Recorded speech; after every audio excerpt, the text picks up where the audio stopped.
I'd like to turn now to the time when you started Inventus and had a formal fund. Can you tell us about the genesis for the next chapter as you became a venture capitalist? So John Dudery and John Bosch were the two VCs that invested in Epsilon. So John Dudery's son wanted to do a fund, and by that time, I been out. I'm still doing small angel investments, after 2002, 2003. I'm looking to see what's next in my life. So he comes and talks to me, and he wants to partner with me and do a fund, which is U.S. India fund. India is emerging.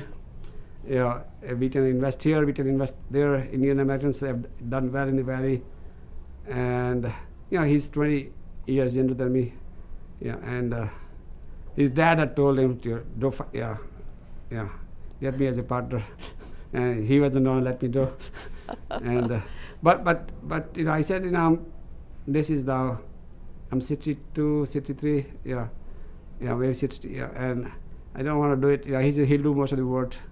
I just need to mentor him in the investments and all that. So he wore me down in a way. But then I started to like the idea, because a structured fund, it's hard to do investments in India from here. You have to travel. So this structure provided the way to travel 5-6 times a year. So we ended up finding a partner in India. So 3 of us did the Inventus one in 2007. And this is a branch of Inventus in India?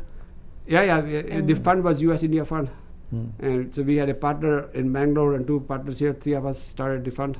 The total investment, how does it separate out percentage-wise?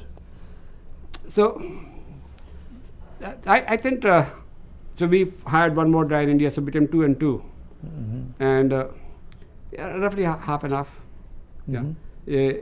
We did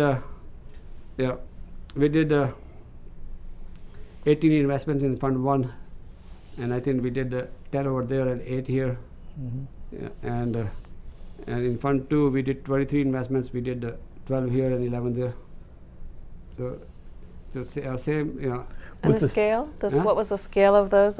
The funds was? $50 million and $100 million funds, small funds. And Fund 1 will do very, very well. Fund 1 will, Fund 1 has Poshmark. I say Poshmark, right? Is there big? Poshmark is doing phenomenally well. Fund 1 has a Poshmark in it, right? Sesame in it. It had a Red Bus in it. The Fund 1 will do very, very well. Fund 2 is a little too early to tell. So I'm thinking of moving on now, because what's next in my life has been. What is next? I don't know yet. Well, we're getting to the point where you have to tell us how people younger than you can get to be as good as you got. But let's hear what your planning is. No, so I'm 72, right? So I mean, I love what I do. I love to work with entrepreneurs. I'm still having impact. You know very quickly you're having impact or not. And like I told you, entrepreneurs, they're very brutal people. If you're wasting their time, they won't return your phone call, right? Entrepreneurs, need to get value out of you. So that's the one way you measure success or fulfillment? And there's a fear that once you pull out of the fray, it's hard to get back in. This world changes very rapidly. There's a technology change, market change, process change. But on the other hand, you say, well, how long can you sustain? I travel to India every couple of months, and so I told my partners, maybe another 5 years. You have to give them notice, that I am not going to be. So this new fund we're doing, I'll help invest, but I won't help harvest. Is there an heir apparent to take over in the next 5 years? Yeah. My nephew, my brother's son, joined us about 5-6 years ago. He's a fast learner. So he's on the fund. But John Dudery has become pretty good.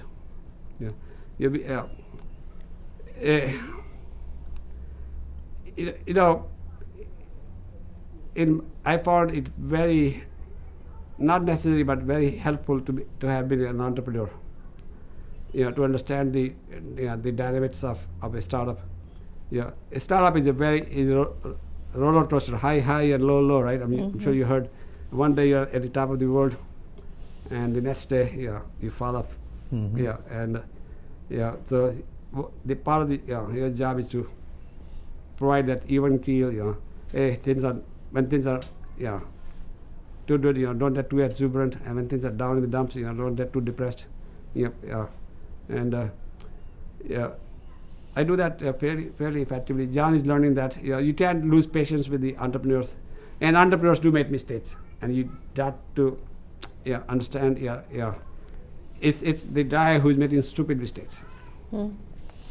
I tell people I don't mind at all if you make a new type of mistake that nobody has ever made before. But I don't want you to be making the same mistake that everybody else has made before, and you haven't learned from them, right? So you have to have this love-hate, where you love one part, but you hate this other part. And I also become very invested emotionally in my mentees. That's not the money. Their success is my success. Their failure is my failure. I mean, I don't wash my hands off that easily. When you have these mentees, as you say, founders who are looking for advice, not just money, but really you as a mentor and sort of matchmaking and all these other things, what are the things that they are saying that is most important that they're learning from you or gaining from you? No. I told you before, the demand for me to be a mentor is infinite. Infinite. Both here and in India. So I don't ever fall for that. Once I engage with you, I decide. Where I'm learning, where I'm having fun. Something new for me. So very few people succeed, right? And so I do hold mentoring classes. By the way, I should tell you, Michigan Tech, my alma mater. I and Dave House are from Michigan Tech. Dave was at Intel, right?